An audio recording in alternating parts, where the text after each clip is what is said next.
Just how big is the George Soros circle of influence? Let's take a look at these stories. Now, BonginoReport.com is my conservative alternative to the Drudge Report, which has gone far left. But I don't aggregate all the stories. I have an editor who does it. So when I wake up and I go to BonginoReport.com, I check out the stories. And I was going to do a segment this morning on the George Soros circle of influence and how that relates to the Giuliani thing. And by chance, not kidding, I'm not messing with you, these stories were sitting there too, showing you what an influence this man has had on politics in the United States and around the world. Here's just the news story you can find at BonginoReport.com or at my newsletter at Bongino.com/newsletter. It's a lot of Bonginos there.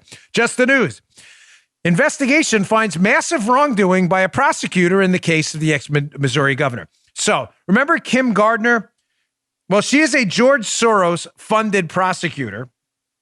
She went after the former Republican governor, Eric Greitens, in Missouri.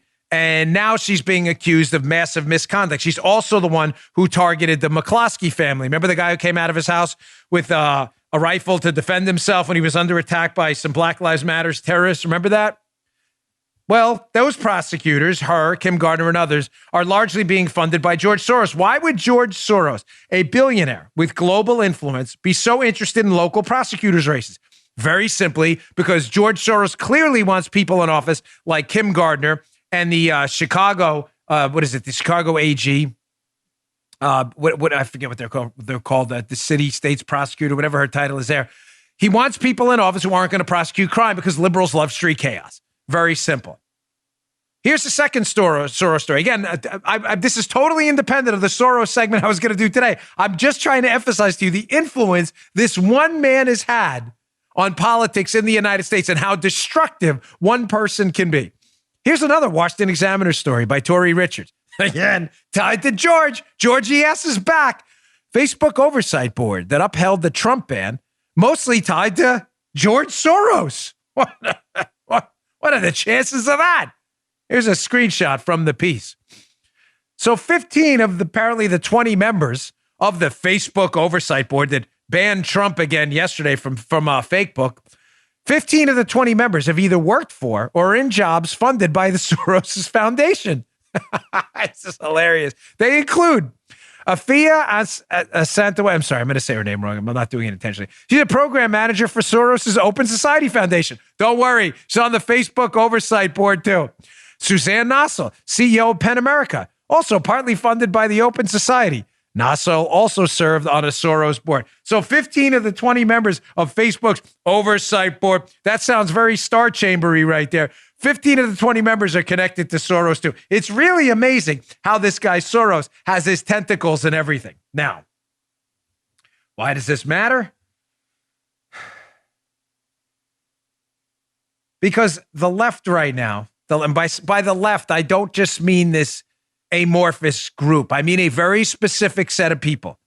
Radical leftist activists, politicians, academics, media types, liberal media types, Hollywood people, and their elected politicians. This group of people has a very specific goal right now. They are desperate. This is not a conspiracy theory, folks. Contrary to the left's not. It's a conspiracy theory. They say that every single time we're onto something.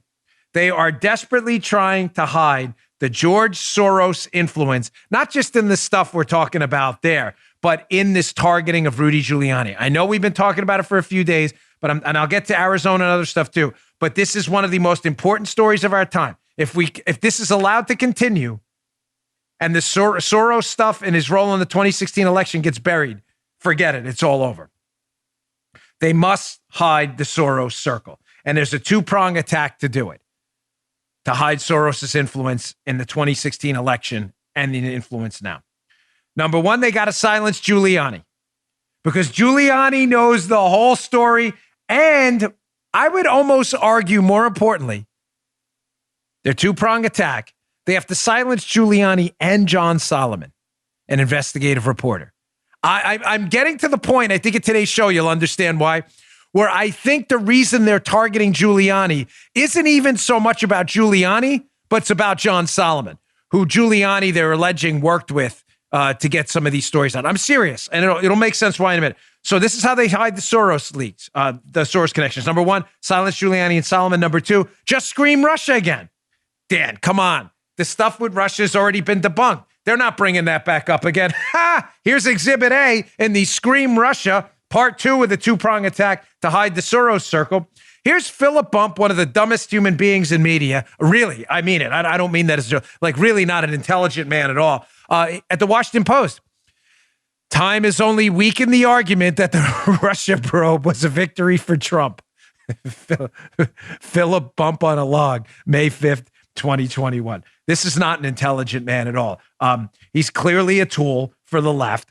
So you have to scream Russia if you don't want what Giuliani and Solomon know getting out, right? Scream Russia again and get the media distracted. Philip Bump is one of these media people that all you have to say, look, squirrel. And they're like, what? They're like dogs. They run. So that's what Philip Bump does. So of course this piece magically appears suggesting, hey, that Trump Russia thing that's been debunked 6 different ways from Sunday, it's definitely back. And this time it's really real. What does he bring up? In this Washington Post piece, hilarious. These are not fake laughs for effect. I really find this funny. He needs to. So in this piece, you think he has new evidence? Wait. We thought the Trump colluded with Russia. That was debunked, right? That was just a fairy tale. Mueller said so. So Philip Bump writes his piece. You're expecting to see some new information, right? You would think, right? Common sense, right?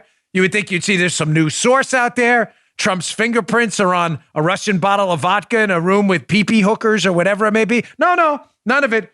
Philip Bump litigates the same old fairy tales we heard in the past because they need to reintroduce the Russia stuff to stop Giuliani and Solomon from talking. And what better to do it than a toolbox like Philip Bump? So here's screenshot number 1 from his piece. Here we go with the Konstantin Kilimnik stuff again. I can't believe this. This will tie in later in the show too. Remember the name Konstantin Kilimnik.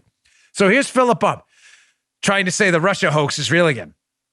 He says, for example, in early February 2019, a member of Mueller's team argued to a federal judge that an August 2016 meeting between Paul Manafort, then Trump's campaign manager, and a man named Konstantin Kilimnik, here we go again, went, quote, very much to the heart of what the special counsel's office is investigating. That is the question of possible coordination. In the final Mueller report, though, the investigators admitted that they couldn't answer key questions about that meeting. Here we go again. Philip Bump relitigating this guy, Paul Manafort, met with this Russian agent, Konstantin Kilimnik. Meanwhile, he admits at the end that they really can't find anything nefarious about it at all. But I'll just say it again because I'm Philip Bump and I can't think for myself. So he relitigates Kilimnik. I'll get to that in a second. And he brings up what we talked about yesterday. If you want to watch yesterday's show, you can. I'm not going to go into this again. He brings up this stupid argument again about the Office of Legal Counsel and how Bob Mueller allegedly would have prosecuted Trump for obstruction of justice, but didn't because of this memo. It's total garbage. You can see it here at the Washington Post. Bump says, this week we saw another development that spoke to the way Bill Barr gave Trump a pass. And he talks about the FOIA and the OLC stuff. I talked about it yesterday. I'm not going to go into it again. It's already been debunked.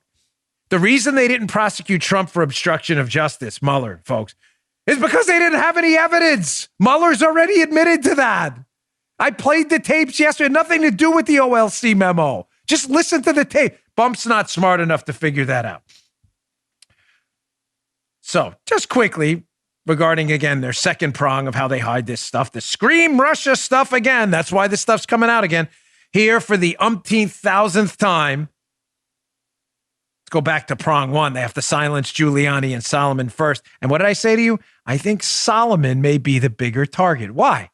Because Solomon knows the Konstantin Kilimnik thing is total garbage. Here's an article by John Solomon. Crazy. Key figure that Mueller report linked to Russia was a State Department intel source. So just to be clear again, Philip Bump's assertion that, hey, Paul Manafort met with this Russian agent, Konstantin Kilimnik. You mean the same Russian agent who was a source for the Obama State Department? Whoa, you better do a cleansing at the Obama State Department. And who uncovered this? John Solomon. Read this right here from the piece. In a key finding of the Mueller report, Ukrainian businessman Konstantin Kilimnik, who worked for Trump campaign manager Paul Manafort, is tied to Russian intelligence. But hundreds of pages of government documents, which special counsel Robert Mueller possessed since 2018, described Kilimnik as, quote, a sensitive intelligence source for the U.S. State Department, who informed on Ukrainian and Russian matters. So just to be clear, because Philip Bump is not that bright, if Konstantin Kilimnik is a dangerous Russian spy then why was he a source for Barack Obama and Joe Biden's State Department? I'm just asking questions here. Just asking questions. Because I told you, they're trying to hide the George Soros circle and his influence circle, and you got to do two things. Silence John Solomon and Giuliani and scream Russia. Here we go again. Washington Examiner. Here we're back with the scream Russia again. Again, story be in my show notes, newsletter. Check it out. Alleged second Steele dossier on Trump emerges in British media as John Durham closes in. Dan Chaitlin, deputy news editor, Washington Examiner, May 5th, 2021. Folks, I'm really serious. For a moment here, please. I know some of you love the Spygate stuff. Some of you like the new stuff. I'm going to get to more of that later. That's fine. I'm trying to keep everybody happy, but I cannot, in strong enough terms, emphasize to you how important it is that you understand what's going on right now. That Philip Bump at the Washington Post, the New York Times, and at a second dossier are surfacing right now is not a coincidence. I promise you, on my reputation, on my right arm, I will mail it to you in the mail. Saw it off with a chainsaw if I'm wrong on this. The Russia stuff is resurfacing now. Trump's out of office. No one's heard about it for a year. The media wanted it to go away after they found that it was all a hoax. It's coming back now, and Giuliani's being targeted now because the information Giuliani had, Durham probably has. I don't know what he's going to do with it, but Giuliani and Solomon were putting the whole thing together, and it was about to get really ugly for them. And that's why this stuff is all coming out again now.